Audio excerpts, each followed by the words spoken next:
मम नाम गहना। मम कथा नाम कृपणस्य सुवर्णनाणकानि। कश्चन ग्रामः, ग्रामे एकः कृपणः वसति स्म। तस्य समीपे बहूनि सुवर्णनाणकानि आसन्।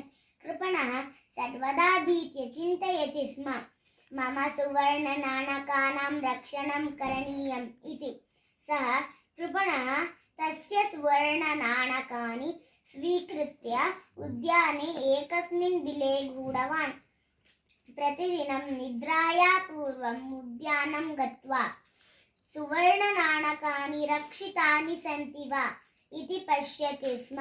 अनन्तरम् एव निद्राति। सः यदा कदापि एकं सुवर्णनाणकम् अपि न व्ययति स्म। एकदा एकः चोरः कृपणस्य व्यवहारम् अवलोकितवान्। रात्रौ कृपणस्य निद्रासमये सुवर्णनाणकानि चोरितवान्। अग्रिमदिने यदा कृपणः तस्य सुवर्णनाणकानि चोरितानि इति ज्ञातवान्, सः उच्चैः रोदितवान्। कृपणस्य प्रतिवेशी रोदनं श्रुत्वा पृष्टवान्, भोः किम् अभवत्, किमर्थं रोदिति इति।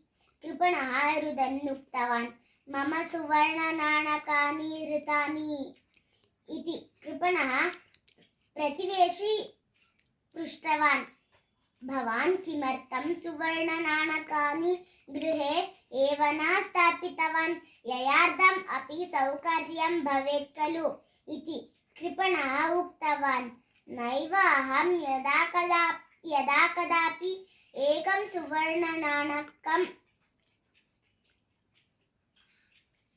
व्ययं न कृतवान्, न करिष्यामि अपि।